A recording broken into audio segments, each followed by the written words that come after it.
Я приветствую вас, дорогие друзья, уважаемые гости и подписчики моего канала. Всем большое спасибо за то, что в этот вечер вы с нами собрались здесь, на этом канале, и, несмотря ни на что, продолжаете следить за всеми событиями. Андрей Золотарев прямо сейчас со мной на связи. Андрей Владимирович, приветствую вас. Приветствую, Александр, я с вами. Да, это прекрасно, потому что, знаете, сейчас такие очень важные процессы происходят. И мне, по-моему, становится чем дальше, тем более, больше очевиднее, да, то есть понятнее логику игры. Что имеется в виду? Выходит Зеленский и заявляет неимоверное, что все в Лондоне, мы готовы к миру. Едет Ермак, наша делегация, там состав делегации опубликовали уже СМИ, и как-то вот странно все это выглядит на фоне, например, тоже вчерашнего дня и дальше. Обо всем об этом поговорим, и очень интересно и важно, да, то есть, что происходит на самом деле, нам всем оценить, но я вот предварительно, пользуясь такими техническими моментами прямого эфира, всех оповещаю, что QR-код, который находится возле меня, это возможность ворваться на экран со своим вопросом, мнением, мыслью, предложением. Также вопросы оставляйте в сообществе YouTube. В конце проведем сессию ответов на вопросы, которые заблаговременно вы оставили, и подключим тоже чат трансляции. И естественно, да, дорогие друзья, естественно, голосуйте в нашем сегодняшнем опросе. Опрос звучит так. В какой из столиц закончится война? Варианты ответов. В Киеве, в Москве, в Вашингтоне, в Лондоне. Интересная формулировка вопроса сегодня. Что думаете вы? Я думаю, что, к сожалению, для нас ситуация движется к тому, что картинка выглядит так, что Киев является частью проблемы, и, естественно, можно только посочувствовать нашим можновладцам, поскольку они оказываются в ситуации такой страшнейшей растяжки, когда выбор между плохим и очень, и мега плохим. Но если быть объективным, они в эту растяжку, в эту ситуацию цуксванга сами себя загнали. С чем их можно поздравить? Но что хуже всего, они загнали и страну. И даже если пойти на те условия мира, похабного мира, никаких гарантий безопасности со стороны Соединенных Штатов Америки. Плюс еще 100 миллиардов внешнего долга, там хорошо за 200, причем это под 4%. И, собственно, такое ручное управление. Ведь понятно, если бразды управления экономикой будут в руках конкретных людей из конкретной страны, то эта конкретная страна будет и формировать политику. Собственно. Ну, а отказаться это оказаться один на один со своими проблемами в условиях страны, у которой 50% расходной части бюджета это кредиты, займы, гранты, то есть собственных ресурсов нет, у которой заканчивается демографический ресурс, и пополнение ЗСУ приходится останавливать на улице с соответствующей мотивацией, где, по рассказам президента, 40% техники производится, военной техники производится в Украине, но, знаете, ведь если мы видим довольно существенные потери и той техники, которая была поставлена Соединенными Штатами и европейскими странами, то, соответственно, и процент украинской техники плавно подрастает с 30 до 40. Но потребности вооруженных сил Украины по-прежнему, посмотрите ленту Фейсбука, донаты на рэп, донаты на Ой, транспорт. вы так вспомнили Да. эти донаты. Сегодня разошлась потрясающая, кусочек интервью там одной бывшей военнослужащей Русланы, да, которая говорит, что слушайте, мы тут сбор открываем, 20% тому, под чье имя сбор открывают. Ну, то есть 20%. А, Давайте сделаем сбор Золотарева, да, вот сколько соберем, 20% Золотареву, а потом там уже разберемся, да, кому что дальше. То есть это же неимоверная история сейчас звучит. и я, в принципе, отказался от какой бы то ни было деятельности, там, в том числе и связанной с политикой, потому что в условиях войны, знаете, попахивает. Тем более на этом делать гешефт. А вот что касается сборов, могу сказать, ну, волонтеры прямо говорят, ну, что 3-4 раза пали. А это говорит о том, что ну, есть не только морально-психологическое истощение, но и банально истощение карманов и финансовых возможностей подавляющего большинства украинцев. Это, конечно, не касается тех, кто сидит на Бюргербельт в Германии. Да, они готовы еще годами воевать. Вот, поскольку они сыты, в безопасности и войну видят только ура-патриотических телеграм-каналах и там на YouTube духоподъемные ролики. Ну, вот. А украинское село, ну, я приводил еще в прошлом году, село в Днепропетровской области, 4,5 тысячи живущих, 4,5 тысячи населения, но 45 погибших. Это очень много. Это очень много для отдельно взятого села и вообще, в принципе, для одноэтажной Украины. Украинская глубинка, я считаю, наиболее пострадала от этой войны, поскольку как гребнем прошлись, вычесывая и механизаторов, водителей. То есть работать есть село, где практически мужика не встретишь. Вот. И понятно, что когда сидишь в Киеве или за рубежом, этих проблем простых украинцев ты в упор не видишь. В упор не видишь реальной ситуации. То есть в таком информационном коконе пребывают. И понятно, что это влияет и на позицию, и на решение. Но я думаю, что Лондон та ситуация, когда нельзя сказать нет, но и да, звучит приговор, поскольку мы видим, скорее всего, как раз после Парижа произошли некоторые подвижки, вот как с предложением пасхального перемирия. По идее, это должен был сделать Зеленский, чтобы показать, что я не часть проблемы, я часть решения проблемы. Но кремлевская дипломатия опередила и сделала эффективный ход Нет, с подождите, предложением. стойте, Да. стойте. А никто не соревновался. Вот только что, я просто хочу, это очень важная ремарка. Никто не соревновался. Что значит опередило? Путин Ну, объявил о перемирии на Пасху. Там в течение часа оно включалось, то есть вечером в субботу. То есть никто не пытался, никто даже, ну, я у себя в эфире вчера показывал, что поздравления с Пасхой, ну, понятно, там эти все записанные ролики на английском, да, потом там на украинском.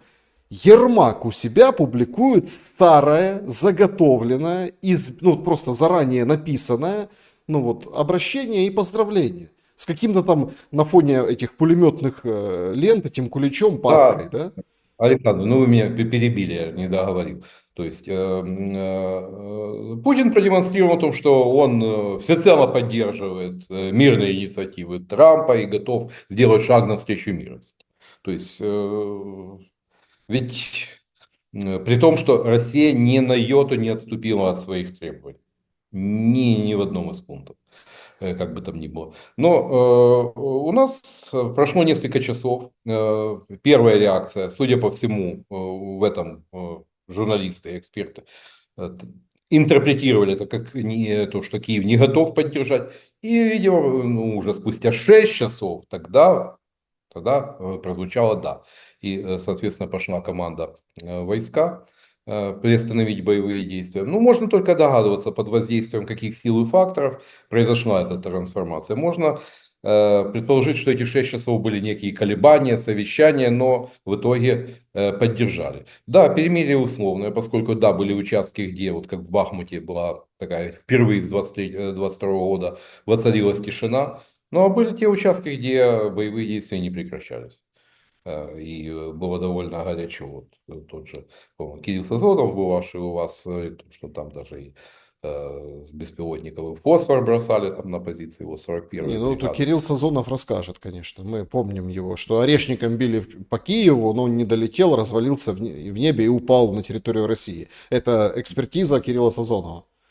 Нет, ну это отдельная тема. Иногда, может быть, под воздействием каких-то веществ вот такое выдал, как говорится, вот такую базу. Но я просто смотрю ленту и да, вижу, что перемирие соблюдалось не везде. Ну и понятно, вспомните, как по Минским соглашениям, сколько было перемирий, прекращения огня, Но каждый раз обеими сторонами так или иначе да, такие прекращения огня нарушались. Поскольку есть, допустим, взводный опорный пункт, командир взвода, ага, там что-то там отметили, вышел, посмотрел, закурил, что-то в кустах шевелится, а ну-ка шмальни туда. И пошло. А в ответ, ну, реальность в высоких кабинетах, она очень существенно отличается от реальности на нуле. Объясните, Но то, что пожалуйста, впервые, да, то, что впервые не было, за долгое время не было воздушных тревог, ну это уже, нет, э, тыл вздохнул однозначно. Отзывы людей, которые в тылу, гражданских, там, ну, лично у меня, то есть и такие, ну, выдохнули, хоть в церковь сходили, да, хоть там да. прогулялись, погода замечательная, там держится, да, в Украине. И, ну, то есть Ну, по-настоящему было какое-то воодушевление. да. Ну, всеночной не было, понятно, в комендантский час с 6 утра, там Пасхи светились с 9, но хоть так. Хоть так обошлось без каких-то кровавых инцидентов. И да, многие действительно, согласен, вздохнули с облегчением. Но здесь важный момент. Почему Зеленский себя так ведет? Вот мы же видим, да, сейчас, он четко берет и пытается поймать Путина на 30 днях вот этих. Да, то есть вот, это абсолютно нелогичная история. И вот я хочу, чтобы вы, опять-таки, без привязки к, ну, там, персоналиям, ну, вы поняли, то есть, да, без вот этих, чтобы как бы вам ничего не угрожало, да, вот просто вот чисто профессионально, политтехнологически. Весь день Пасхи, весь день перемирия он рапортует, строчит как из пулемета о том, что там нарушили, там в Торецке засада, там еще какой-то обстрел, тут Сырский позвонил, сказал вот это. То есть он демонстрирует на своей странице официальной, там на русском, на украинском и английском языках, что нет никакого перемирия. А потом говорит, давайте так 30 дней. Ну, ну вот смотрите, очевидно, результат вот этих многочасовых совещаний. Демонстрация американским партнерам, тому же Трампу, о том, что проблема не во мне, проблема в Путине. Это он на самом деле не хочет, это он как бы э, не обеспечил режим прекращения огня. То есть приводит многочисленные примеры. А дальше пытается перехватить инициативу, естественно, в этой ситуации, показать, что да, мы тоже всецело поддерживаем, ну, поддерживаем на словах, но, скорее всего, Лондон закончится, итогом Лондона станет, да, возможно, там что-то и будет подписано, больше шансов на то, что будет подписано соглашение по ресурсам, то, что у нас называется соглашение по редкоземельным металлам, хотя там не только о них, по сути, о экономике, обо всем, что осталось ценного в украинской экономике.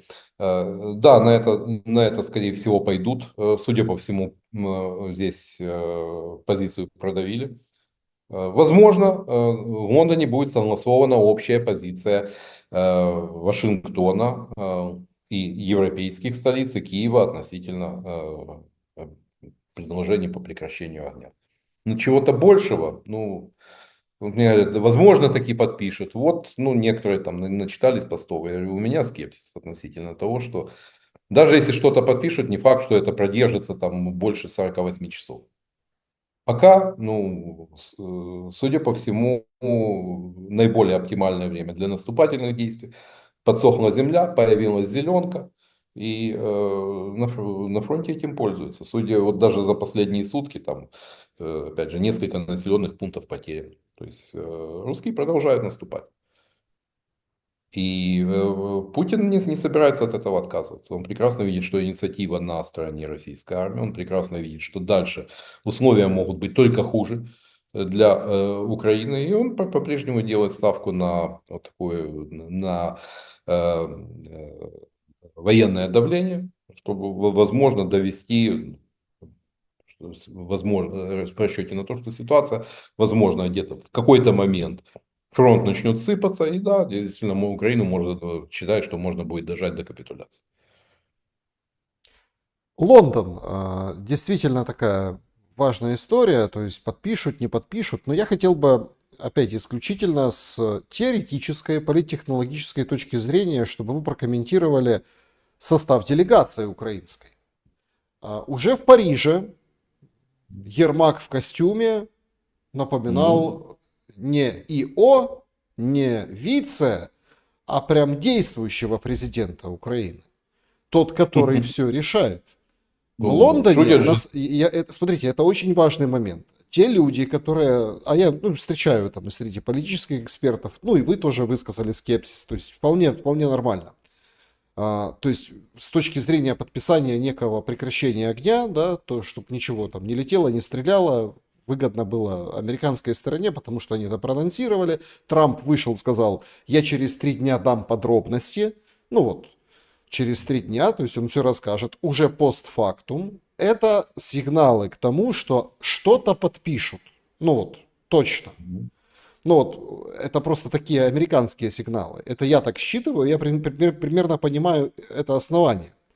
Но если эта подпись будет хоть какая-то, хоть там под там, не нанесение ударов по гражданским объектам, о чем сегодня Путин рассуждал, да, то есть его прям большой текст с его слов, он как бы там рассуждал, а что такое гражданский объект, а что такое негражданский объект, а тут, ну, то есть, и вот вся, ну, вот история с переговорами, что надо как бы двусторонняя инспекция, то есть вот эти рассуждения.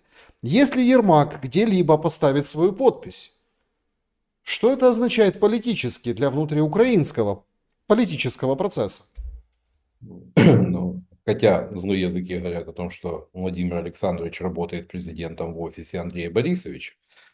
Вот. Тем не менее, в Конституции нет такой должности, как глава офиса президента. То есть, естественно, правомощность этой подписи, ну, с точки зрения, правовой точки зрения, вызывает вопрос. Ну, а то, что Ермак в вопросе, допустим, внешней политики, ну, чувствует себя поувереннее, нежели Владимир Александрович, все-таки образование, институт международных отношений, как бы там ни было, но какие-то знания дают. Он прекрасно понимает, что Украина куда больше нуждается сейчас в Соединенных Штатах, чем Соединенные Штаты нуждаются, Соединенные Штаты Трампа нуждаются в Украине. Ну, поэтому он и появился, ну, такой хороший костюм, Том Форд, по-моему, так, за 3,5 тысячи баксов. Ну, Андрей Борисович все-таки Сущие молод. копейки. Да, Сущие работал. копейки, да. Да, работавший в бутике Санахант, где одевалась половина Верховной Рады и наших олигархов, он понимает в высокой моде, ну и что почем. Ну, видите, как бы вот этот милитари стиль, парамилитарный стиль, который в подражание Зеленскому. Как говорится, все чиновники от мала до велика оделись в зеленые, хотя на многих они как корова седло, вот эти милитарные.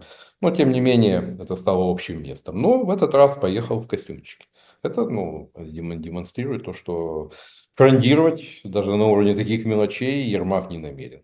И да, ну, земля слухом полнится, что таки продавливает. Потому что нечто там в Париже, возможно, в процессе беседы достучались. И ну, играть с огнем, понятно, не хочется, поскольку Вашингтон может сделать больно обитателям банка. Просто понимаете, в чем дело? Тут же эти все слухи и разные рода, ну, такие инсинуации, они же имеют под собой определенную почву. А, Ну, очень больно Ермак в костюмчике похож был на представителя Украины в сериале вот это 2015 года «Мадам госсекретарь». Ну, да, секретарь, да. Да, вот это Зеленский, это Финский, да. тоже такой какой-то момент, который там взял отряд и прячется по лесам, партизанит. В общем, тут поэтому люди вот так и реагируют. Смотрите, вот это очень важный на самом деле момент. Помните, мы начинали вот эту войну, и вся информационная, ну, как бы лента, все люди, да, которые там спикеры на YouTube, все нам говорили, что а вот сейчас Путина ударят по голове табакеркой. А вот сейчас там дворцовый переворот случится в Москве. То есть, да, вот Ну, я сейчас... про это не говорил. Не, ну это было так модно, слушайте. А потом началось там он в холодильнике, в морозильнике, ну, вот эта вся история. Ну, Про- понятно, если это хорошо финансируется, то это мод. проворачивается это вот колесо, это вот, да, эта мясорубка провернулась, и теперь вовсю уже глядят и видят, что, простите, ну так, а переворот дворцовый может быть и на Банковой. Да, да. Тем более, что пойти на американские условия, но тем более, что для Соединенных Штатов оно тоже так контроверсийно выглядит. Это, по сути, все равно, что на публике спустить штаны. И как бы там, сколько бы Трамп не боролся с глубинным государством, но тем не менее в Соединенных Штатах оно никуда не делось. И продемонстрировать вот этот момент слабости, там, плохие вы, уйду я от вас, в таком духе, вот, чем шантажировали украинскую сторону на прошедшей неделе. Но ведь это породит соблазн попробовать, как говорится, на слабо бывшего гегемона. И очередь выстроится до самого горизонта. Ну, начиная от Ирана, хуситов и так далее. Мне кажется, что дело не... Может быть, Трамп как гешефтмахер, как деловой человек, и махнул бы рукой и переключил, ну, не пошел проект. Убыточный проект, который, как говорится, связывают с предшественником. Да, надо, как говорится, зафиксировать убытки и переключаться на нечто другое. Но позволит ли ему вот тот самый deep state пойти на такой шаг? Мне кажется, что нет. А вот как средство приведения в чувство украинских партнеров, так, взбодрить, вполне. Вполне. Тем более, что я думаю, что там ну, шел целый пакет дополнительных стимулов. Так, как бы. Но смотрим дальше. То есть, если идем, но признание статуса, российского статуса Крыма. Э, да.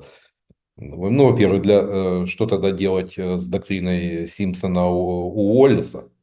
Потому что Соединенные Штаты не признают насильственные аннексии территории, сделанные с помощью военной силы. Ну, как это было в отношении стран Балтии в 1940 году. Соединенные Штаты же не признавали. Ну, правда, тем не менее, отношения с Нет, Советским ну тут Союзом были. просто скажут, что люди сами Да. захотели и все. То есть доктрину не включат, ну, вы же понимаете.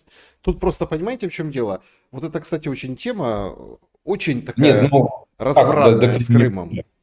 Вот, есть, смотрите, ну, во-первых, демократы напомнят. А учитывая то, что у них информационная машина, подавляющая масса ну, скажем, средств массовой информации под контролем демократов. Они это раскрутят. И раскрутят по полной программе о том, что это крах Соединенных Штатов Америки в мире, это разлад с союзниками и так далее. Нет, Посмотрите, что там. подождите, я вижу, смотрите, опять-таки, тут важен угол зрения. Вот вы говорите, машина информационная у демократов. Да, да, это видно. Вот мы видели на примере Венса, который отправился в Ватикан, в Италию, то есть там встретился, Пасха, Увидеть да. Пенса и умереть. Ну, Да. так получается, увидел Венса и умер по-римски. Так нам же рассказывали вот эти все машины пропагандистские, да, от демократов, что Венса отверг Папа Римский, он его там не принял, он там ему там то, он ему... Подождите, появилось видео потом полное, о существовании которого знали, все прекрасно понимали. То есть это же, понимаете, в чем дело? То есть я вот к аудитории обращаюсь. То есть если эта встреча состоялась, все знают, что она состоялась под камеры. Все прекрасно понимают, что кто-то потом выложит видео, но они все равно это печатают.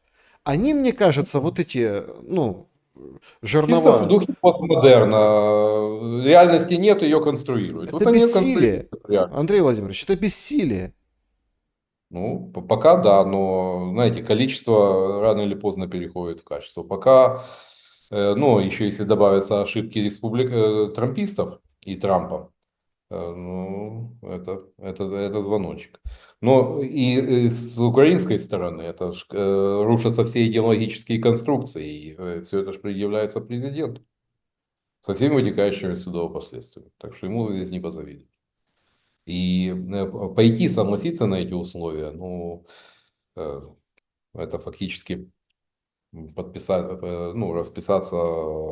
Хотя, знаете, пример Армении, где Пашинян э, э, позорно проиграл одну, потом вторую, потом слил Карабах, ну, который для армян был, ну, сакральным. То есть, ну, как раз и с учетом того, что и в армянской политике доминировал долгие годы карабахский клан, и как с вопросом Карабаха все вокруг него как крутилось, но тем не менее остался при власти. Но Крым не так сакрален для Украины, как Да, Карабах для Армении. но нет, здесь понятно, но вокруг этого строились все, выстраивались вот эти все идеологические конструкции. Ну и так вот, знаете, что говорят социологи, что те, которые начали потихонечку выходить в поле и работать с качественными социсследованиями, ввиду фокус-группы, что о границах 91 года уже обыватели не вспоминают. Никто не поднимает вопрос мира сейчас и сегодня, ну все понимают, что могут быть последствия. Тем более, что, как говорится, все хорошее и плохое иногда возвращается, в том числе и доносы в компетентные органы. Ну, посмотрите, сегодня же оправдывали там, о том, что, дескать, там водитель вел разговоры, оправдывающие агрессора, там в Одноклассниках, в Богородчанах, там жительница писала что-то не то. Ну, это так, ну, вот, попахивает 37-м годом. Тем более в Украине в 37-38 году тоже стучали в удар. Но и вопрос не в этом. Вопрос в том, что люди держат свое мнение при себе, но вот та риторика, которая была в 22-23 году относительно границ 91-го, все это ушло в песок.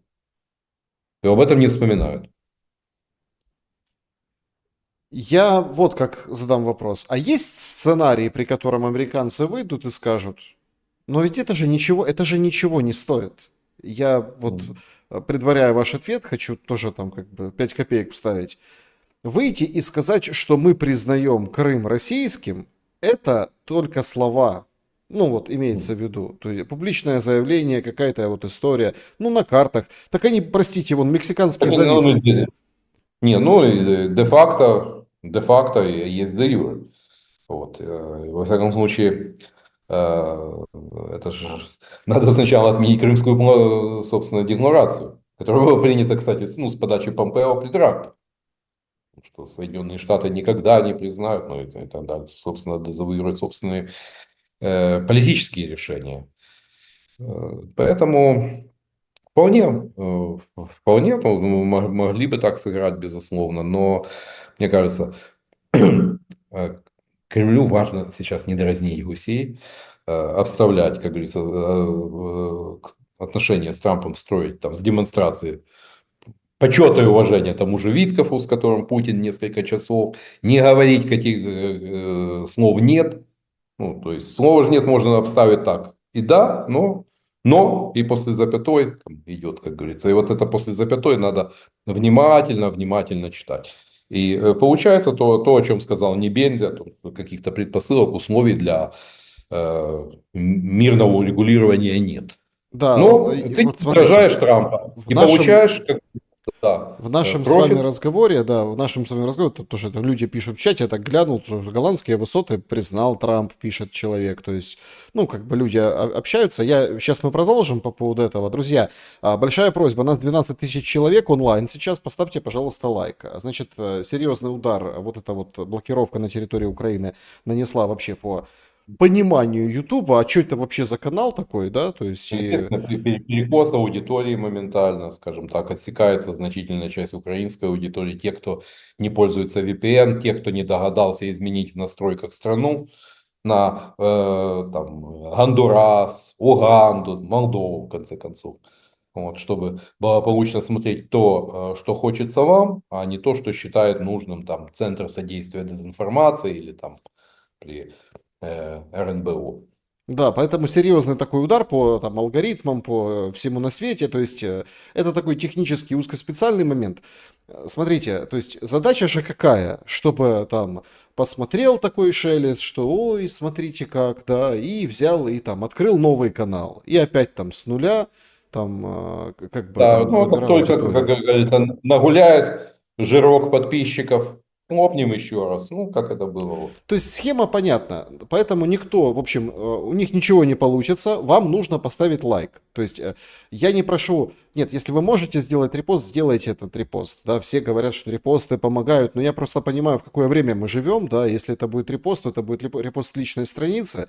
Ну его в пень, простите, пожалуйста, зная вот этих всех товарищей, там, как они достают через родных, близких, знакомых, друзей и так далее, просто поставьте лайк, тогда YouTube поймет, что, о, ага, и как бы, и все вернется вспять, все вернется на круги своя, сделайте это, прошу вас, и очень благодарен всем за поддержку в чате трансляции. Еще раз, по поводу США, давайте закончим эту тему. Это не стоит денег. Голландские высоты, вот человек, да, то есть пишет, правильно пишет. Справедливое замечание, даже не спорю, да, голландские высоты. А предложение депортировать 1,5 миллиона палестинцев из Газа, ну, это, как говорится, еще 10 лет тому назад того, кто бы это предложил, закидали бы тапками и заплевали бы. Сказали, что это фашист, что это ничего общего с цивилизованными нормами. Ну, тем более, сейчас на это все уже смотрят спокойно, и там уже обсуждают куда-то в Сомалиленд или там, может быть, куда-то еще там на африканском континенте переправить эти 1,5 миллиона жителей Газа. Ой, Мир, мир изменился, к сожалению. Что было нормой, то есть мы уже живем в условиях, как говорится, новой нормальности, а точнее ненормальности. значит, тут появляется, смотрите, ну вот, не знаю, стоит ли ей уделять внимание, да, то есть, ну это, конечно, ну это исторический поворот. Появилось, в общем, видеообращение Бриджит Бринк, посла США в Украине. Красиво сделанная, там в духе «Квартал 95», она стоит на фоне храма. Ну, пасхальная же у нас все-таки неделя и вообще эти Да. дни. И потом идет нарезка отовсюду из городов и весей, где она и там, и сям, и, в общем-то, и строит, и сеет, и жнет. И, в общем, она прощается, да, как бы с Украиной. Госдеп 10 апреля сообщил о том, что ее не будет, и она вот благодарит и, так сказать, машет ручкой. В голубом вертолете уже бесплатно кино не покажет. Слушайте, а давайте вот оценим эти годы Бринг. Я негативно отношусь к протеже неоконсерваторов, глобалистов. Ну, по понятным причинам. Ну, хотя бы тут, там, чтобы не расплываться мыслью по древу, мне претит их цивилизм, лицемерие. Но как профессионал она была на высоте. То есть она, кстати, в отличие от многих предшественников, довольно глубоко была погружена в Украину. Долгие годы работы помощницей Виктории Нуланд, ну, все-таки дали свое. Ну, украинские реалии она знала очень хорошо знала персоналии. И действительно, ну, как с точки зрения профессиональной, она была на своем месте. Но, как говорится, если примерить то, что это делалось для страны, ну, понятно, тут, по-моему, все совершенно очевидно. Если, вот, смотрите, понятно, что Бриджит Бринк, это там ее профессиональная деятельность и так далее, то ее же не увольняли. Ну, это тоже показательный Ну, момент. она опытный дипломат, она в политике все-таки, ну, в дипломатии не первый год. Она прекрасно понимает, что, как говорится, момент наступил. Ну, по-моему, она не цеплялась. Никаких признаков того, что она там стремилась задержаться в этой должности. Даже те, кто искренне сожалеет о ее уходе, ну, привести не могут подобного примера. То есть она удачно и вовремя выбрала время. Так а кто вместо? Вот это же начинается самая очень важная, интересная игра. Лично мне кажется, я тут с вами согласен по поводу американцев, которые рассказывают, что мы уйдем. Вот если не получится до конца недели подписать прекращение огня, мы уйдем. Хрена нет куда уйдут. Вообще Да? ниоткуда не уйдут. Это понятно, что это переговорная просто, ну, вот эта история. Но если так разобраться, то они же нового посла пришлют. И тот будет как бы тоже принимать у себя в посольстве разных людей, как раньше. Вот, но у меня был, мне очень интересно, кто будет новым, поскольку Трамп явно, скажем так, кошмарит Госдеп, называя его Deep State Department. Э, Считаю, что это средоточие вот того самого глубинного государства, зла, с которым он борется. И как раз очень многие профессиональные дипломаты с опытом, с сознанием региональной специфики уйдут на выход. Кто придет вместо них? Вот у меня очень большой вопрос. Ну, если посмотреть на Уиткофа, ну, может быть, он хороший делец, хороший бизнесмен, но как политик масса вопросов. Вот. Поэтому, Рубио, злые языки поговаривают, что Рубио не особо-то и влияет на кадровую политику в Госдепе. А вспоминая кого там, посольские должности, то, кому раздавал посольские должности Трамп, ну, я не уверен, что здесь будет компетентная и эффективная кандидатура следующего посла Соединенных Штатов Америки в Украине. С этим может быть проблема. Интересно то, что, ну, опять-таки, сейчас все отправляют, ну, по крайней мере, Нью-Йорк Пост отправляет Трампа на похороны папы Франциска.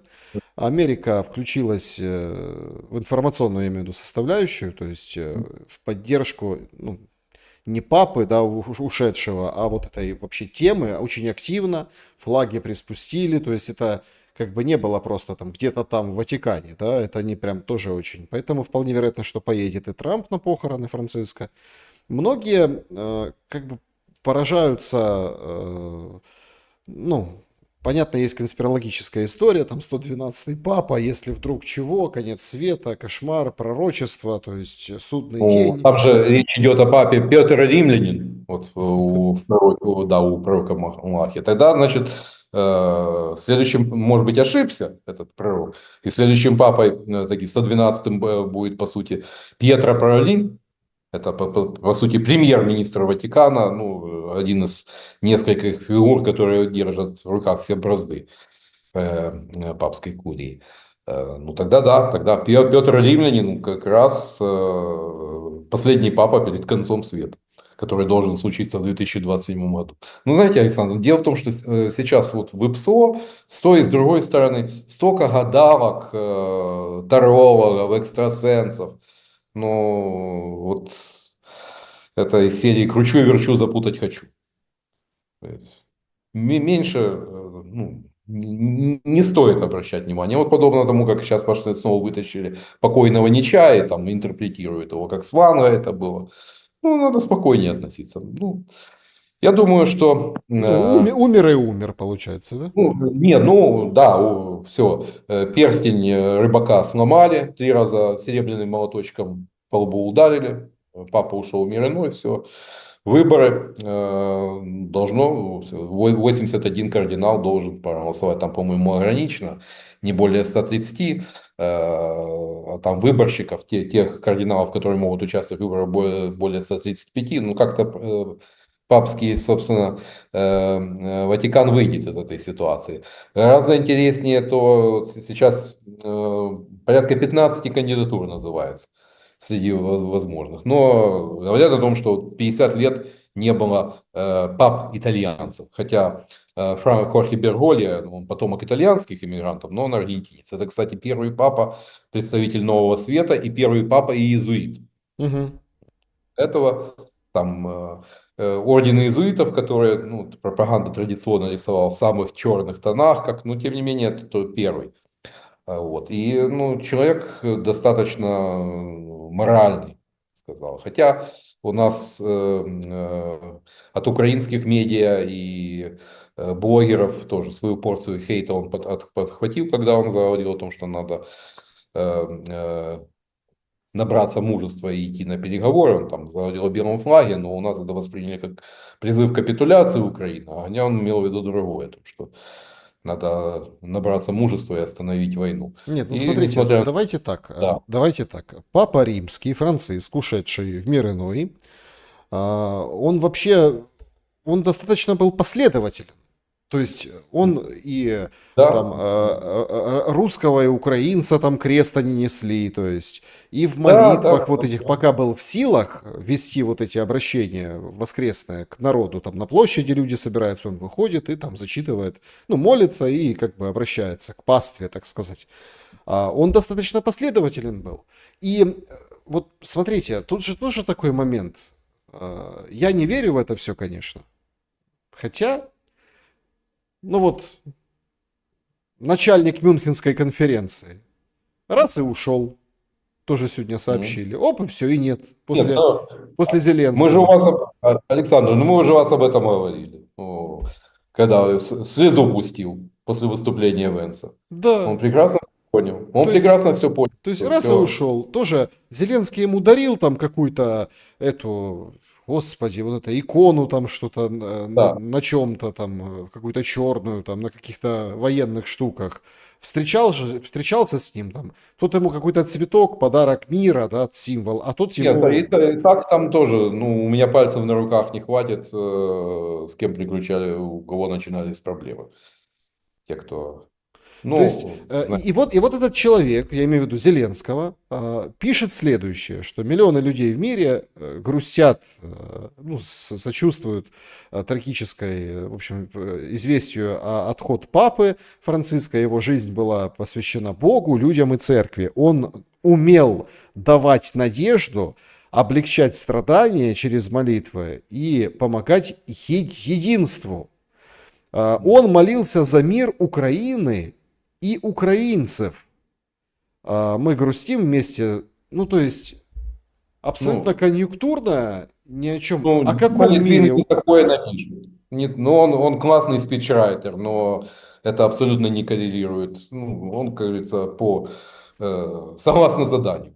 Ну, точно так же, как он довольно зло написал по поводу того, что, ну, когда на вот этот призыв папы в марте 24 года со стороны Папы Римского к мирным переговорам, Зеленский, ну, ему написали довольно злую такую реплику на папу, что сидя там за 2500 километров, вот, ну, это ж, опять же, это может абсолютно не коррелировать с личной позицией, личными взглядами. Ну, то есть, ну, дежурные соболезнования.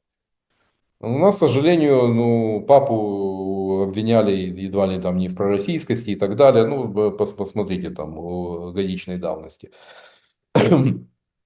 сообщения, ленты Facebook, там такая истерия была по поводу папы. Но, на мой взгляд, все-таки у него была последовательная позиция. Да, но он относился к либеральному Крыму. Да, многим не нравилось то, что он там довольно там выступал за упрощение процедуры развода, позитивное отношение к ЛГБТ комьюнити. И, кстати, среди кардиналов тоже там очень серьезные контры. И, кстати, возможно, в этот раз выше, шансы будут как раз у представителей католической церкви стран глобального юга. Потому что впервые у них, как говорится, баланс количества кардиналов, представляющих страны глобального юга, Азии, Африки, их больше, чем европейцев. Вот это интересно. Вот. Поэтому то ли это будет, ну, э, понятно, есть, допустим, тот же VMake, который категорически против вот, всей этой ЛГБТ-блудняка, или Петр Эрде, представляющий Венгрию. Но, допустим, вот кто из авторитетных представителей Африки?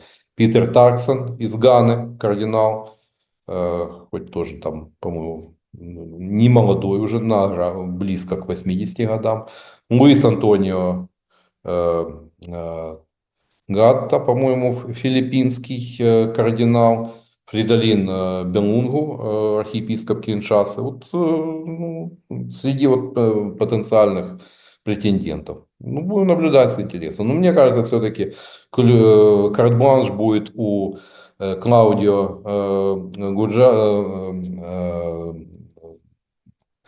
Гуджаратти, это человек, который долгие годы был, по сути, министром иностранных дел Ватикана, который был нунцием в Украине с 15 по 20 год. И заметьте, из 21 кардинала, которые последние годы получили кардинальскую сутану при Франциске, 14 были его протеже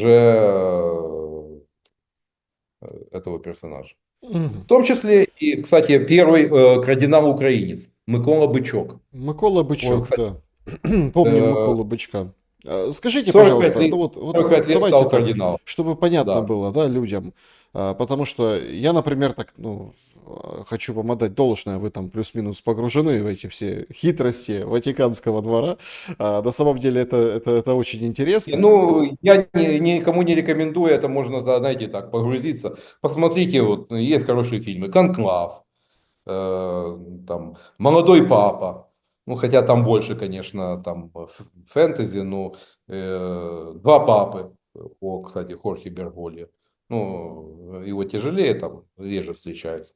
Но «Конклав» получил, кстати, Оскара как за лучший зарубежный фильм. Да, я просто к чему? Я к тому, что есть мнение, что Ватикан рулит процессами, и в том числе там решает быть, продолжаться или останавливаться войне в Украине. С приходом нового папы или в момент выборов Папы Римского, это вообще как-то влияет на украинскую войну и вопросы, которые будут подписывать в Лондоне?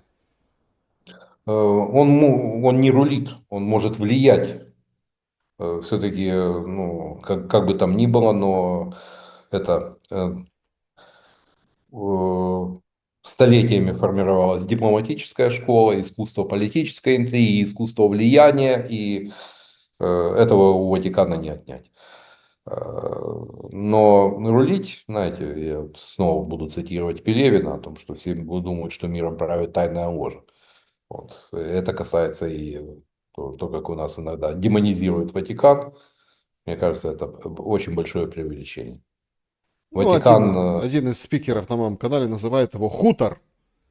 Ну, ну, хутор, маленький, в середине там Рима, да, ну, там хутор, как бы да, отдельная страна, вот там они там сами себе варятся и все. Значит, друзья, поставьте, пожалуйста, лайк, напишите, что думаете вы про хутор. Я хотел с вами обсудить еще таких два момента, которые лично мне интересно. То есть, вот я думаю, что аудитории тоже интересно. Помните, когда тот период, ну вы помните, в украинское телевидение заходил Савик Шустер со «Свободой слова».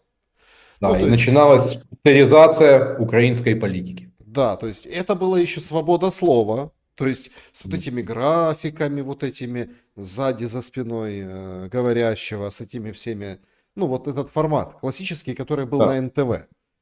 Потом как бы с форматом не сложилось, и Шустер ушел там в свое плавание, а свобода осталась без слова.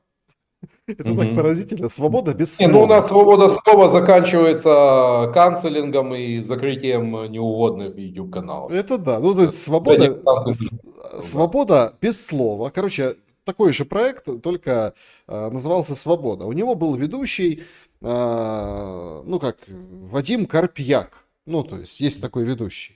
Он Да. сегодня разорвал просто там свой, ну не свой, всех там соцсети, Facebook там. Пишет он следующее. Я не все часть я хочу зацитировать в нашем эфире, а вы прокомментируете. Карпьяк пишет: Трамп тупой, но три точки и поехали. Там главная черта честолюбие Дональда Фредовича. В общем, никто не помнит архитектора храма Артемиды, но все помнят, что сжег его Герострата. Герострат, да. Нерон, Чезаре, Борджа, Гитлер, Сталин, Мао, Пол Пот, люди помнят зло дольше и сильнее, чем добро, и Трамп завязывает тугой узел, его будет невозможно развязать, только разрубить.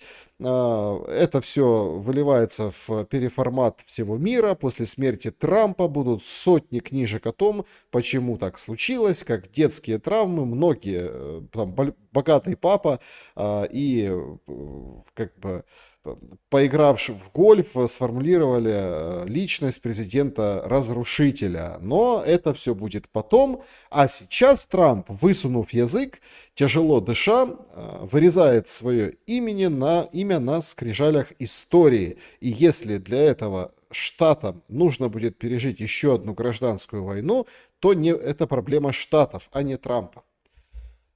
Откуда этот Ну, хейт на Трампа? Причем, знаете, я почему вам Карпика процитировал? Потому что да, это такой, знаете, это он же, такой хейт с претензией на нечто. он же не один.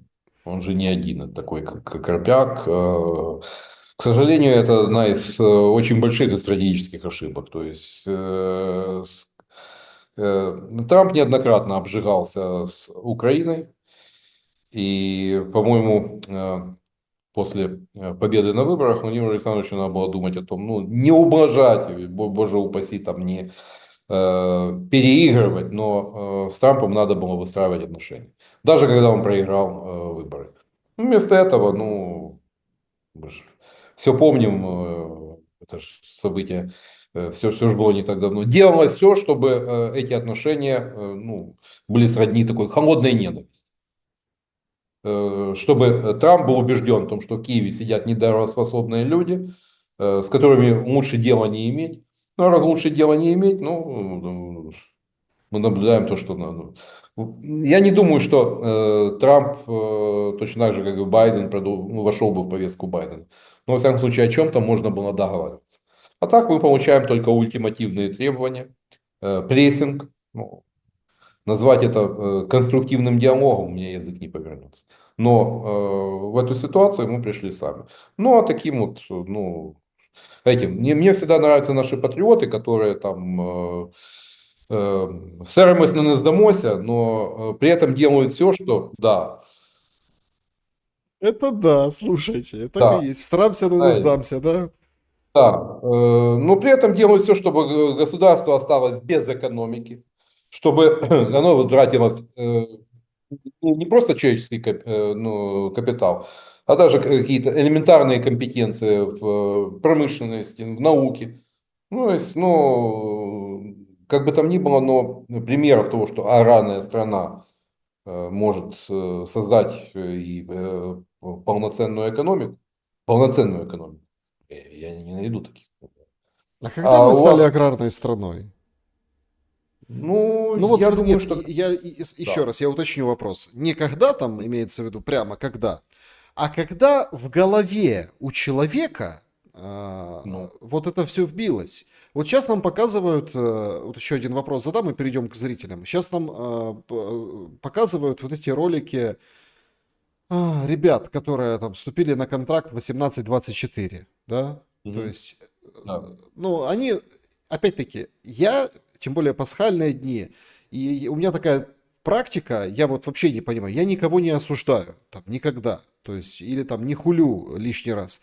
Понятно, что интеллекта на лице нет еще, но они молодые ребята, 19 лет. Что, дети еще? О каком там высоком интеллекте может идти речь? Хотя дети тоже разные бывают, но тем не менее. Не об интеллекте, а об здравом смысле. Элементарно непонимание того, что в наших условиях, когда Так вот, так ну, все друг друга обманывают, они сидят, рассказывают патриотические, ну, политрук, что рассказал вот эти все штуки на ну, камеру, призывая да. других.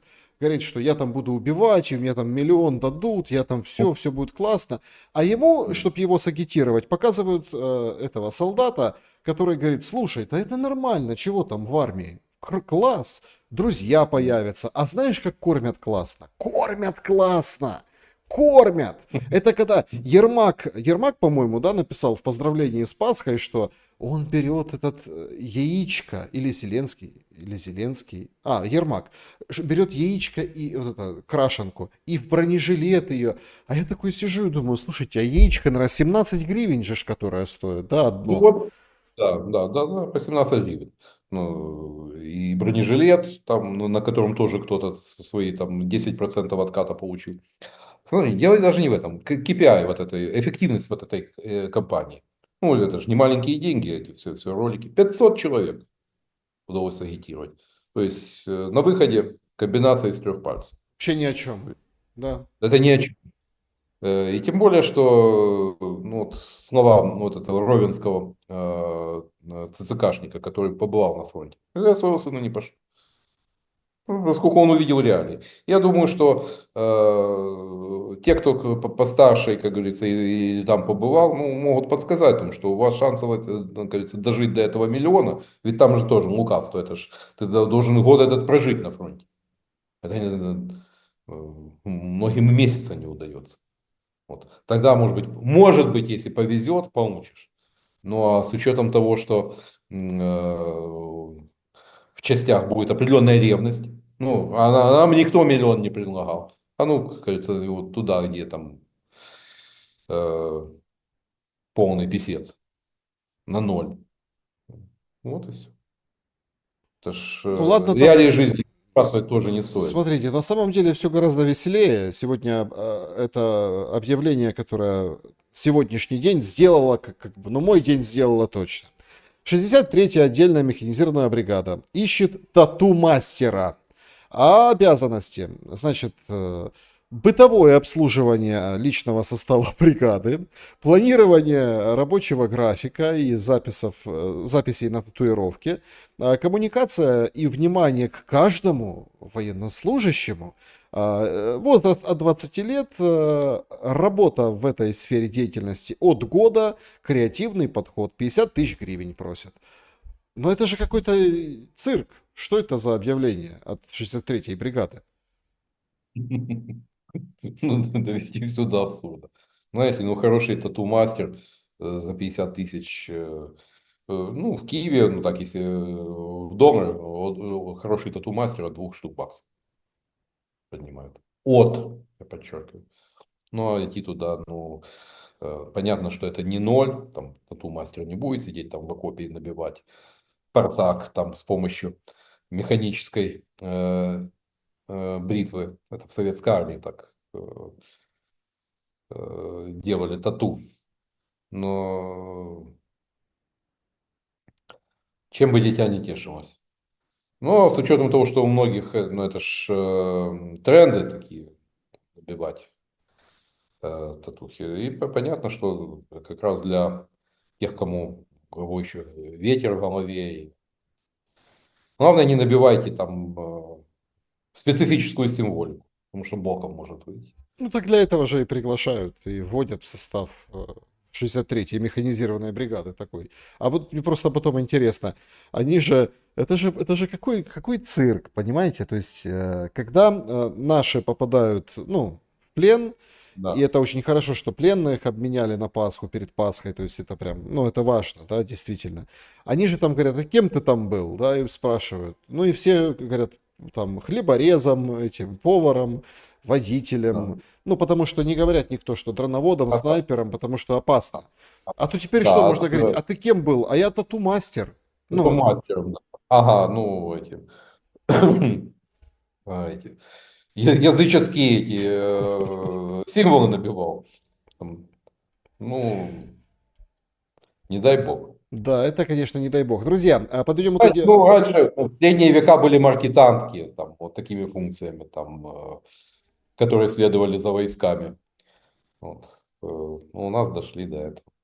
Подведем итоги опроса. В какой из столиц закончится война? 16% в Лондоне закончится война, 17% в Вашингтоне, 19% в Москве и 47% считают, что война закончится в Киеве. Неожиданный. Ну, почему неожиданно? Почему неожиданно? Ну, я говорю, все, вот, как говорится, карты складываются так, что Киев выглядит проблемным местом. Э, Кремль, как бы там ни было, но он более дипломатически искушен и умеет вести такую, как говорится, умеет петлять. А наши, ну, с их прямолинейностью и непониманием последствий, непониманием того, что, допустим, ну, как это было с каналами Медведчука. Да, проще всего было закрыть, прихлопнуть их. Ну, не понимали, но никому в голову не пришло о том, что в Кремле поймут, что все, на этом какие бы то ни было перспективы политического влияния обнуляются. А значит, остается ультима рацио рекс, последний довод королей, военная сила. После этого можно было прийти к пониманию, что война становится неизбежной. Ну, нас предпочли звать на майские на шашлыки.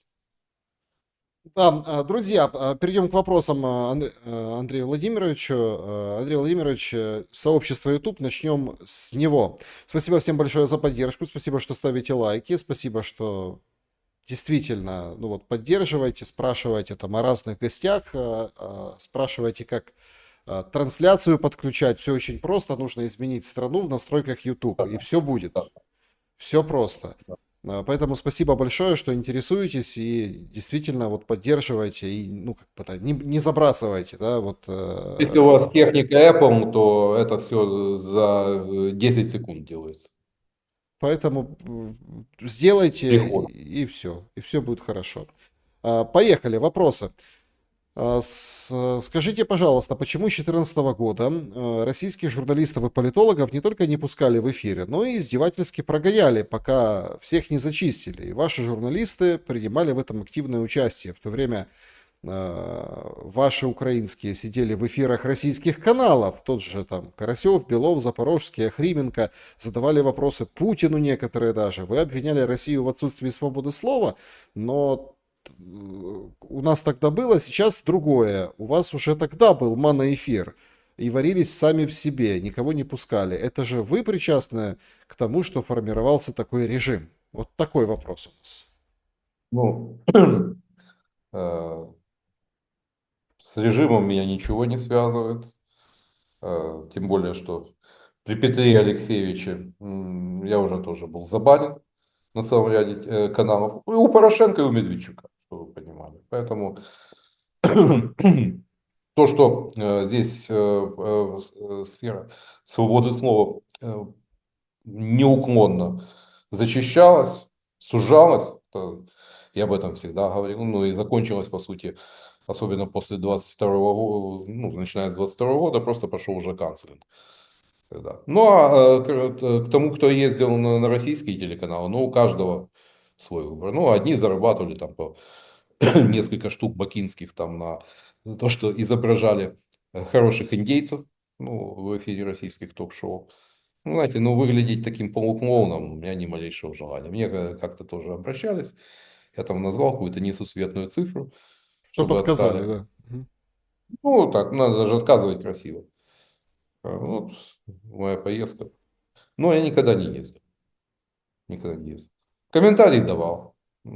Это, но ток-шоу, ну, же понимаете, что тем более это, как говорится, не расцвели времена, когда эта сфера контролируется Сурковым, суверенная демократия. То есть просто в России за все делалось куда более как изящно. Ну а суть, ну, по-моему, все это закончилось и иноагентами, и посадками, там сейчас, по-моему, последний, что подписал Путин на 7,5 лет за дискредитацию вооруженных сил. Ну это тоже, э, знаете, что нас объединяет? То, что можно за неосторожный пост можно присесть на несколько лет. Знаете, перефразируя небезызвестного антибиотика из бандитского Петербурга, когда он говорил, что у нас можно украсть полмиллиарда и сидеть в министерском кресле, полмиллиарда долларов. А можно написать несколько строк в Одноклассниках и все здоровье в тюрьме оставить. Да, так и есть. Значит, что будет и сможет сделать Украина, если США все-таки признают Крым российским? Ну, что может... Для того, чтобы что-то мочь, надо быть состоятельным. То есть проблема Украины в том, что она ведет политику, которая ресурсно не обеспечена.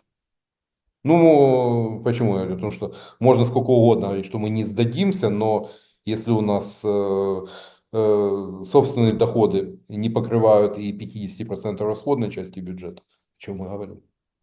Если у нас мы не можем нормально укомплектовать миллионную армию, ну, в силу экономической немощи, в силу того, что э, от военно-промышленного комплекса остались рожки до ножки и вынуждены тащить хлам от партнеров.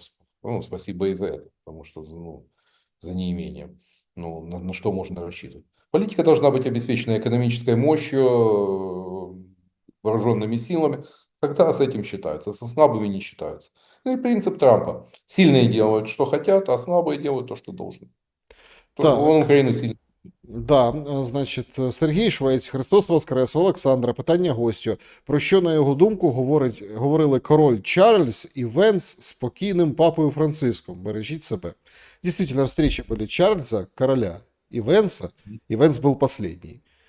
Ну, Ну, я не був присутній на цих зустрічах. І можу тільки здогадуватися, але ну, чи то такий збіг обставин, чи то як там не було, але після цієї зустрічі папа Римський Франциск помер. Оце факт. А все інше це інтерпретація. Ну, я не вважаю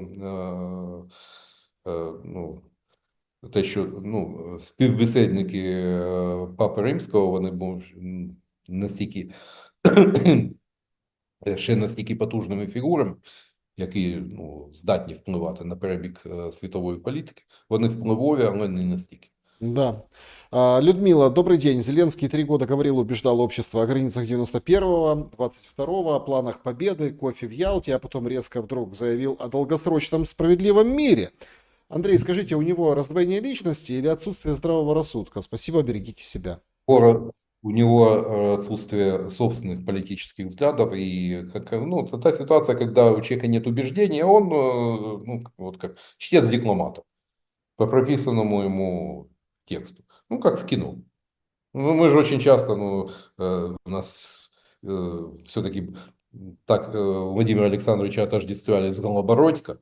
Но надо же понимать реального человека и ту роль, которую он играет. Вот Владимир Александрович вот такую роль. И отсюда вот такие кульбиты, когда он хочет посмотреть Путину в глаза, а потом проклинает последними словами. Но вот бросание из крайности в крайность, это не политика. Добрый день. Вопрос такой. Вы труды Ленина или Маркса читали? Если да, то как оцениваете их вклад в науку, философию и экономики? Мне интересно мнение политтехнолога. Все-таки, я считаю, как теоретик, Ленин это, пожалуй, величайший политтехнолог, как бы там ни было. Вот, человек, который в начале 17-го года писал о том, что мы, старики, не увидим революцию, а партия была ничтожно мала по сравнению с теми же эсерами или кадетами, которые были наиболее суметь так подобрать тот момент, когда, ну, перефразировали, когда вчера было рано, а завтра будет поздно, и взять власть. Ну, безусловно, сколько бы с Лениным не боролись, но из истории его не выбросишь. Это да. Карл Маркс, да, но это величайший теоретик. И у нас, да, это тоже предан анафеме, под запретом, по сути, но, тем не менее, в университетах, особенно европейских, Маркса серьезно изучают. И все остальное это интерпретация. Вот это факт. То есть это люди, оставившие свой след в истории, которые, ну, по сути, создали базис для того уникального цивилизационного проекта, который мы видели в 20 веке, ну и который, собственно, наследие которого мы так талантливо разбазарили за последние 30.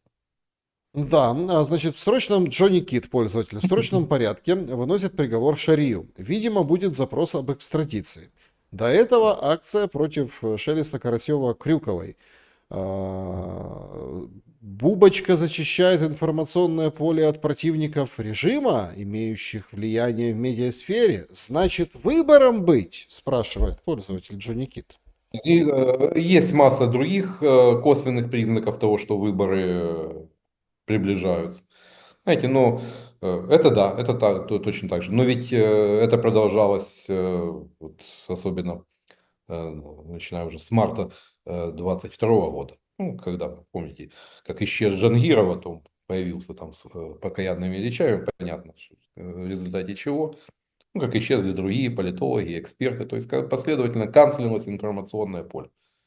И что бы там ни говорили о том, что про свободу слова, но есть стоп-листы, есть рекомендованные спикеры для телеканалов, в том числе и даже принадлежащие, вот у меня на прошлой недельке был один, принадлежавший одному позиционеру, который там в Монако прячется. Есть у него такой телеканал, такой, который в подвешенном состоянии постоянно находится, в силу того, что если на Банковой станут не с той ноги, их тоже могут прихлопнуть. Вот позвонила, видимо, новая гостевой редактор, позвонила и, как говорится, набила эфир. Я же, мне стало интересно, может что-то, корова в лесу сдохла, что там произошло. Ну, оказывается, видимо, молодую нахлобучили, объяснили, что не рекомендован. Вот, и даже не удосужились позвонить и сказать, там, найти какую-то красивую причину, что у нас там изменилась сетка вещания и так далее. Просто не позвонили. Это говорит о том, что информационное пространство в Украине держится так. А тем более, когда люди находят альтернативу в YouTube, ну, как бороться с YouTube через решение СНБО. Ну, мы видели там на примере журналиста Назарова, Ярослава Масловой. Только создают канал, его хлопают последовательно. Ну, вот, добрались и до уважаемого Александра. Я думаю, на очереди ТикТок. Судя по всему, судя по тому, что в не совсем украинской правде появилась статья, там, подводящая базу под необходимость запрета ТикТок, потом один порохоботствующий политолог тоже в таком же духе. Кстати, вот порохоботы, которые там сейчас, ну, секта Петра Алексеевича, которые так рьяно клянут Зеленского, там, видя все причины бед в нем, но они, по сути, это же не, это конкуренты, это никакая не оппозиция, поскольку они придерживают последовательно тех же методов. Если вспомнить, когда начали щемить медиа, ну, при Петре Алексеевиче, просто он предпочитал действовать более осторожно, более гибко. А тут все, как говорится, прошло в разнос и ударились в крайности. Поэтому, я думаю, запреты будут, могут и там, как говорится, добраться и до последних. Ну, я пока в Украине. Пока. Как Пока. долго это будет? Да, Аллаху ведомо. Светлана задает вопрос. Добрый вечер, Андрей Владимирович. Кстати, Андрей Владимирович, вам много очень теплых, добрых слов, поздравлений с воскресением Христовым, с Пасхой и хороших, ну, вам таких, как это, лучей позитивных люди передают и в чате трансляции, и в сообществе YouTube. Это чтобы, ну вот, как бы я должен это сказать, все зачитывать это очень долго, но спасибо большое за поддержку. Светлана, добрый вечер. Александр Андрей Владимирович, спасибо, что продолжаете выходить в эфир. Кем была уничтожена дамба Каховской ГЭС? Что сейчас на некогда затопленных территориях? Возможен ли такой сценарий на Киевской дамбе? Насколько такой сценарий может быть разрушительным для Киева? Заранее спасибо за ответ. С уважением, Светлана. Ну, ответ до сих пор не, четкого ответа, кто это сделал, до сих пор нет. Ну, ударяться в конспирологию не хочу. Понятно, что взорвать такое сооружение там одним грузовиком с взрывчаткой не отделаешься. Это надо много-много. На тот момент дамба контролировалась, ну, плотина контролировалась российскими вооруженными силами, но заложить нет, не видели там, чтобы там шли грузовики со взрывчаткой. Это тонны. Дамба Киевского водохранилища, но она строилась с расчетом на то, чтобы выдержать удар ядерного оружия. Но все, что делается руками человеческими может быть и разрушено. Вот. Ну, не дай бог, поскольку последствия для э, Херсонской области, как для правого, так и для левого берега, абсолютно катастрофические. Это, по сути, кранты сельскому хозяйству, поскольку оно поливное там. И во многом там, благодаря, как говорится, Каховскому морю удавалось обеспечивать там, ну, то, что ирригационные сооружения разрушались до, но это просто, это уже, как говорится, вбили осиновый кол. Просто уничтожается среда обитания. Да, у нас есть, конечно, те, кто пишет, что наконец-то Днепр освободился, вот все это вот большевики там нагородили эти дамбы, ну, а теперь Днепр освободился. Но как бы там ни было, вокруг того, что было построено, ну, люди строили свою жизнь десятилетиями. И, как говорится, в один миг все это разрушено. И если посмотреть, опять же, то, что из себя представляет Каховское море, Днепр, там, допустим, в районе Запорожья, у меня мои университетские одногруппники, которые живут в Запорожье, присылали фото, это, конечно, мрак. Виталий, На фоне войны это уходит на второй план. да, Но последствия, Виталий задает вопрос. Добрый вечер, уважаемый Александр и Андрей Владимирович. Как вам такой расклад? В Лондоне США и Украина о чем-то договорятся, а подписывать все будут в Риме, куда на похороны Папы Франциска ориентировочно 25-27 апреля могут съехаться все стороны. Заранее спасибо за ответ. ну, знаете, ну, на похоронах даже столь такой уважаемой и весомой фигуры подписывать, ну, это несколько не тот фон. Вот, извините, но, ну, как говорится, нельзя уподобляться сельскому дурачку, который там пляшет на похоронах и льет слезы на свадьбе. Вот. Я думаю, что, скорее всего, будет какой-то промежуточный документ, что-то да подпишут, но до мира, ой, как далеко еще. Да, значит, изящный персон, чат-трансляция. Вопрос, согласны ли вы, что теперь правильнее не в Украине, не на Украине, а из Украины? Ну, это мейнстрим. Сегодня, да, я же по-моему, язык уже стер, говорит, что еще до войны 54% молодых людей 18-25 лет не связывали свое будущее с Украиной. А теперь посмотрите вот, в школах. Там пацанов практически ну, Так там школы, 16. школы закрывают, 400 школ закроют в следующем учебном году. Естественно. Естественно. А с учетом той демографической ямы, с учетом, ну не надо уже столько детских садов, школ, учителей. Ну, знаете, когда у нас льют слезы по поводу жертвы Голодомора, но ухайдокать 52-миллионную страну, так, переполовинить ее, ну, это, по-моему, аналогов в мировой истории нет. Сергей Хромов, вопрос Золотареву. Реально ли на новых выборах президента и Рады переизбрание действующей зеленой власти и выстраивание под это узаконенной авторитарной информационной политики? Дело в том, что законы, ну, у нас, знаете, ими крутят как цыган солнцем. Друзьям все, врагам закон. И у нас могут принять любые законы.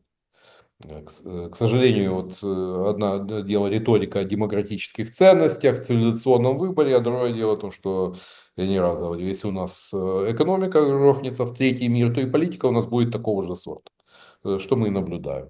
Со всеми, с цензурой, с парамилитарными структурами, с прессингом оппозиции. То, что Зеленский может, ну, если выборы будут, знаете, есть выборы, а есть имитация выборов, неконкурентные. Но если ему дадут возможность провести неконкурентные выборы, Зеленский вполне может остаться президентом. Ну что для этого? Надо не пустить Залужного на выборы, чтобы не участвовал, не дай бог, Буданов. Ну, с Петр Алексеевич, несмотря на то, что он долгое время ждал, что налипший на него слой грязи с ходом времени отвалится, и он снова выйдет весь в белом, но этого не случилось. У него колоссальный антирейтинг, и пока, ну, с учетом административного ресурса власти, Зеленский его обыгрывает во втором туре. То есть, но это, опять же, контролируемые неконкурентные выборы.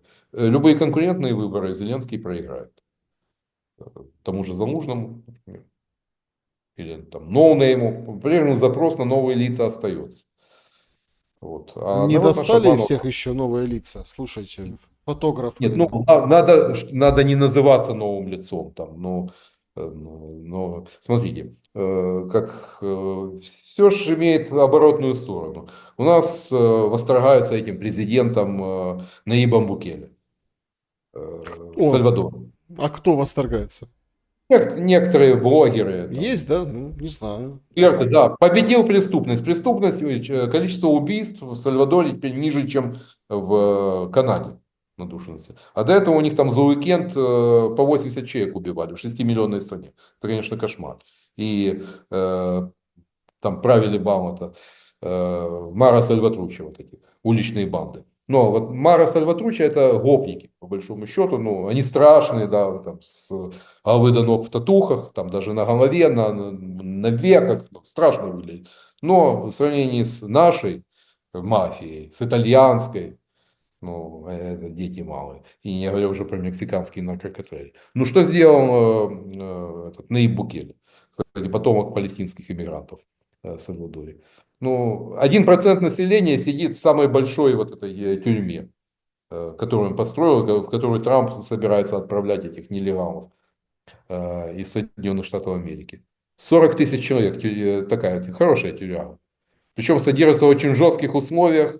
Ну и как это все проводилось? Особо никто не расследует. Вот есть там татухи видят, ага, есть клиент. То есть без суда, да, сальвадорцы аплодируют, поскольку после того, что там было, ну, 88% он... А дальше он начинает, естественно, закручивать гайки. Парламент там пытался быковать с ним. Сделал, поменял законы так, что теперь там в парламенте только его сторонники. Но, но у нас его приводят как пример эффективности. Того, как человек, как политик будущего. Политик будущего. Не дай бог жить при таком Это да. будущем. Хэппи Санта, вопрос. После распада Советов Украине досталась большая гора золота в виде активов, земель и трудолюбивого народа. Как за 30 лет умудрились все это превратить в кучу дерьма? Ну, значит, это, как говорится, надо было, чтобы был показательный кейс, как прекрасные стартовые условия. Но они же были получше, чем там, у того же Сингапура, где даже питьевой воды не было, которую приходилось завозить. Так что все можно пролюбить. Так любить нынешнюю Украину, что можно пролюбить все, начиная от довольно мощной армии, почти миллионной. В 91 году почти миллионная армия. С далеко не худшим вооружением. Выводилась группа советских войск Германии, южная группа войск. А там все вооружение было ну, наиболее современным. Все это было помочно профукать. Такое количество атомных электростанций, энергетика – это основа экономики. В Соединенных Штатах, кстати, вот индустриализация, которую задумал Трамп, она может споткнуться как раз то, что 70 лет не модернизировалась американская энергетика. Вот, и все это было. Ну, разворовать, растащить, просто, как говорится, не дать толк. Можно даже горе золота. Пользователь Код спрашивает, Азаров был бы хорошим президентом? Ну, знаете, ну, как пример он был эффективен. Ну, допустим, вот при нем, по крайней мере, в Кабмине, вот, знаю то, что говорю про то, что знаю. По крайней мере, перестали теряться бумаги. Вот, и исполнительская дисциплина, ну, по сравнению с предшественниками была получше. Но то, что Микола Янович, он не ангел с крылышками, да, постфактум сейчас, да, конечно, можно и справедливо клеймить тех, кто пришел после. Ну и у Николая Яновича хватало, чего стоила и налоговая, и там, нынешний беспредел, это как раз он плоть от плоти от того, что было создано как раз при Миколе Яновиче. Как, то есть как премьер, ну, как президент, ну и все-таки он ему слишком прямолиний. Да, друзья, всем большое спасибо за то, что присоединились сегодня к нашему эфиру, к нашей трансляции. Здесь много вопросов, там, вот Саша, вот сегодня там один только эфир. Во-первых, сегодня не один эфир, вы дальше поймете почему. Во-вторых, там будет так теперь всегда. Определенные изменения будут на канале, но я очень благодарен, что неизменно наше с вами общение в прямом эфире. Да, многие там просят шума больше давать, шума. Ну, возможно, будем давать шума, да. Вокруг шум, как говорится, не кипишуй, все ништяк, да. То есть будем немножко перестроиться работа самого канала, но все будет еще более интереснее, ярче и в том числе и благодаря тому, что Андрей Золотарев поделился и делится, будет продолжать делиться своим временем и своими мыслями. Спасибо вам большое за это, Андрей Владимирович. Спасибо и вам. Доживем до понедельника. Да, друзья, доживем обязательно до понедельника. Встретимся с Андреем Владимировичем в понедельник. Берегите себя. Не забудьте поставить лайк. Это очень важно. Это вот прям супер важная миссия. Лайки, пару хороших, добрых или не очень, но слов честных в комментариях. Берегите себя. Всех еще раз с праздниками пасхальными. Добра и света. До скорого.